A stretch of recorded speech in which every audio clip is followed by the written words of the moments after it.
A sense of unease with a dissatisfying and purposeless life underpins both episodes 1 and 2 of Fionna and Cake. Episode 1 covers Fiona's extended breakdown. In episode 2, Simon goes on a spontaneous quest with Finn in an attempt to get over his feelings of despair and meaninglessness. Episode 2 had me hooked, and I'll break down why I thought that was a far stronger episode. First, let's start with the basic thematic element that is common to both episodes 1 and 2.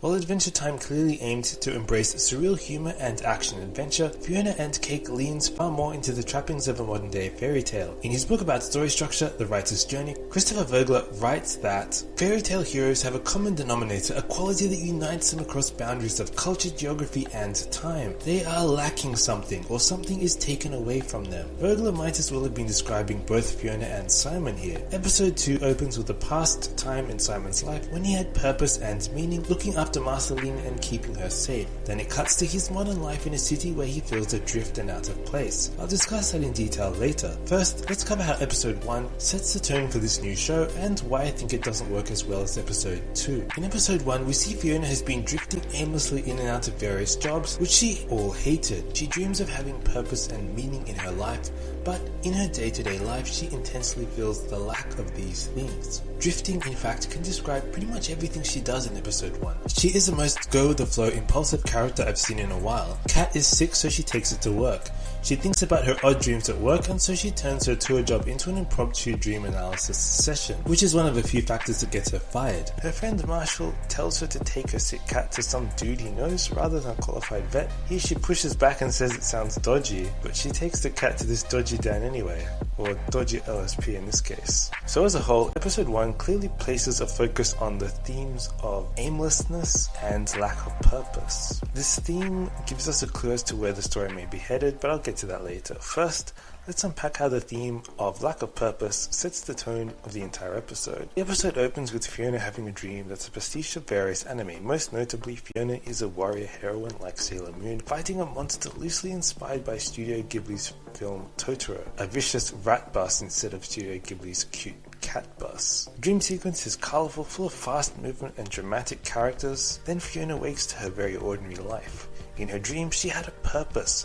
Through her alliance with the magical talking cat Cake and the beautiful ice prince, she was able to fight evil and protect the innocent. She wakes to a drab town with a brown color scheme, responsible for a sick cat called Cake that definitely can't talk or understand a word she says. That bright, purpose-filled life of her dream is nothing like her reality. She decides to take Cake to work so that she can get her to a lunchtime vet appointment. Cake's misbehavior is one factor leading to Fionna getting fired. Given her boss says there were numerous complaints against her, it seems like it was only a matter of time. After losing her job, she grabs a snack from Gary in the cafe. I like Gary. What's his 64-stage plan for his own cafe? That's what I want to know. Then Fionna bumps into Marshall Lee, who sends her to the park to meet his animal expert friend. It's in the park that Cake, the cat, senses something untoward, tracks down and leaps straight at a supernatural glowing thing. It is strange. I do not like to think how strange.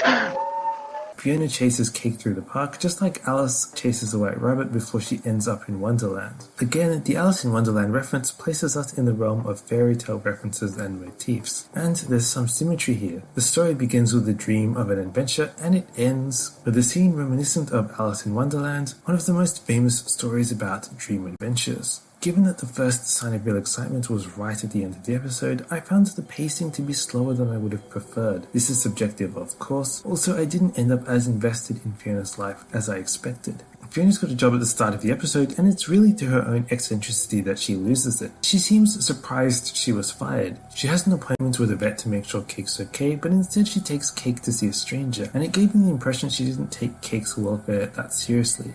In short, Fionna is unlikable to me. In his book The Emotional Craft of Fiction, Donald Maass emphasizes the importance of getting the audience to form a strong emotional connection with the protagonist. Intrigue opens readers to emotional connection, Maass argues, and furthermore, qualities of strength, humor, humanity, and goodness are among the qualities that can get us to invest in a character. I think episode 2 did a better job of building intrigue and had more emotionally compelling characterization.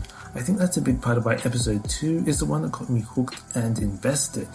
Episode 2 has one of my favourite opening lines from any show I've seen in a while. "Wow, that's a nice sewer we're in," Simon says to Marcy after they've had a close call escaping from some oozes. But that's a scene from the distant past, and in short order we cut to Simon lying listlessly in bed when his alarm goes off. Dude probably didn't get any sleep, and as someone who's a bit of an insomniac, I can relate.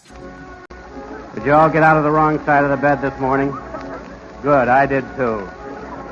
What I really want to get to here are those juicy themes, because episode 2 is beautiful, you guys. I love it. Simon, like Fiona, has a job he hates, presenting an exhibit of pre-apocalypse human society to the residents of the future land of Oo.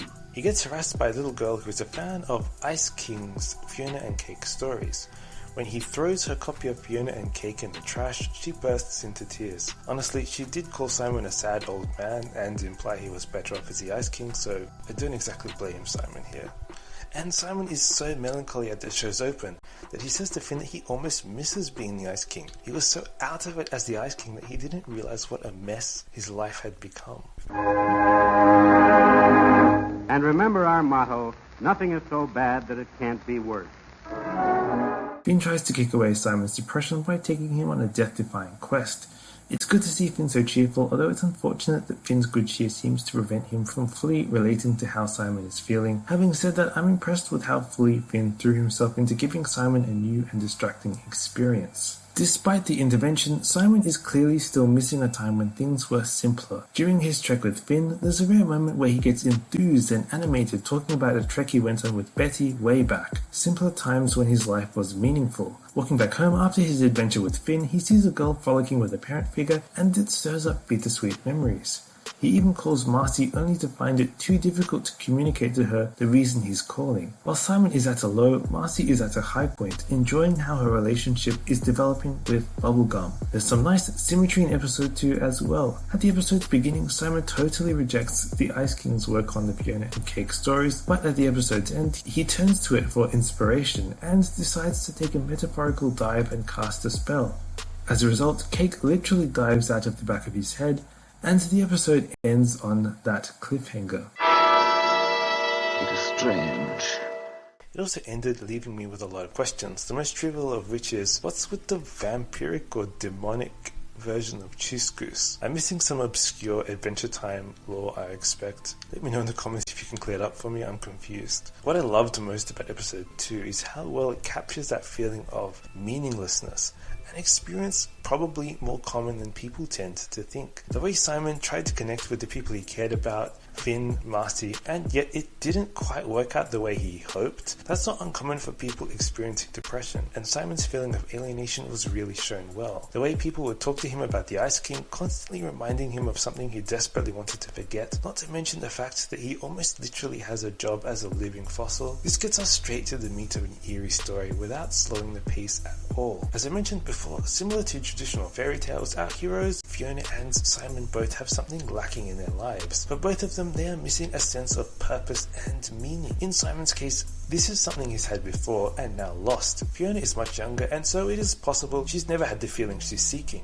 Ultimately, I think the lack of purpose and meaning will shape this show moving forward. I'm interested to see how Fiona and Simon evolve over the course of the show in pursuit of the sense of purpose that they crave. And hear me out, but I was trying to think about the significance of the scene with Gary in the cafe. Gary has everything that Fiona lacks, a good mood and a purpose. His 64-stage plan for his own cafe. Could this be the end of Fiona's character arc in the show? Will she end up with a concrete plan for her future and a sense of optimism? Will Simon, and speaking of Simon, at the beginning of episode 2, in the post-apocalyptic wasteland, Simon reassures Marcy she'd be fine without him. However, he hesitates when he tries to imagine how he'd be without her. After all, protecting Marcy was giving him a sense of purpose. This could be read as showing a character flaw that Simon defines himself based on his relationships with others. Towards the middle of the episode, Simon says, "I can't relate to any of it anymore. This world, these people." Perhaps over the course of his adventures, he'll become more independent and move past his need to define himself based on his relationships and his past. That wraps up my thoughts and theories based on episodes 1 and 2. If you have your own theories on how the show will develop, let me know in the comments. I'm keen to read all the new theories about where this show is taking us. If you enjoyed the video, you can help the channel by liking and subscribing. Have a great week, and thank you for watching.